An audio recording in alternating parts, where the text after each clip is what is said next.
Écoliers, élèves et encadreurs reprennent le chemin des classes dès le lundi prochain.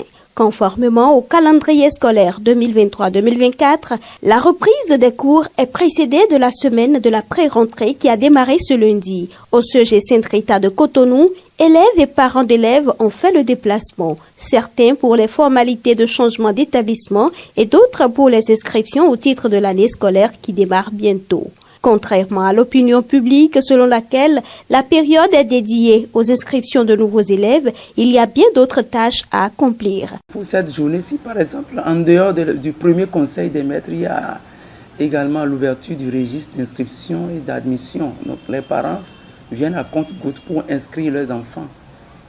Et certains élèves viennent aussi pour prendre la liste des fournitures de leur classe. Demain, le mardi, il nous est demandé d'organiser la première assemblée générale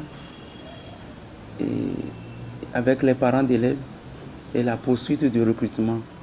Le mercredi, c'est la journée pédagogique des enseignants, ce que nous appelons souvent journée de réflexion.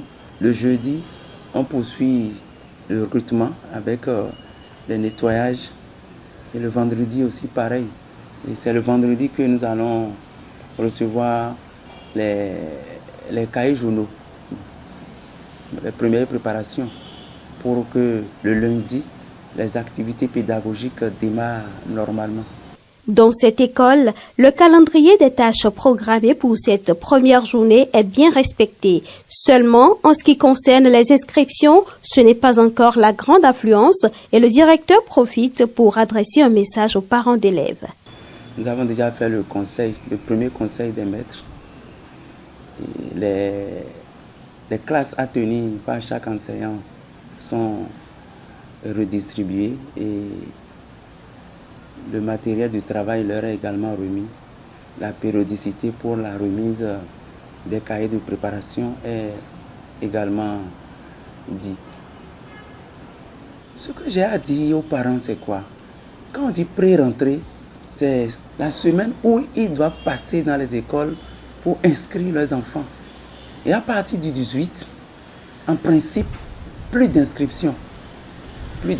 Mais ce que nous remarquons et qui nous chagrine, c'est qu'ils pensent que c'est ce jour où on devrait en principe démarrer le travail, qu'eux doivent courir pour venir encore faire les inscriptions. Et là, ça chamboule les choses. Nous sommes dit que déjà, le lundi 18 à 8h, on ferme le portail pour que les activités pédagogiques démarrent normalement. Peut-être les retardataires seront reçus à midi ou à 17h. Maurice Togbé est parent d'élèves. Il n'a pas attendu les derniers jours de la pré-rentrée pour venir inscrire ses enfants. Je suis venu sacrifier à la tradition et inscrire mes enfants. Ils étaient au cours privé en temps. Vu la cherté de la vie, j'ai dû rebousser chemin. Donc c'est pourquoi j'ai dû recourir à l'EPP pour savoir comment faire. Et quand je suis arrivé ici, j'ai vu le directeur qui m'a bien accueilli et il m'a dit les conduites à tenir. Ils ont été exemplaires. Je viens de prendre la liste de toutes des fournitures des 2 élèves. Dès lundi prochain, les cours pourront effectivement démarrer pour les 9 prochains mois de l'année scolaire.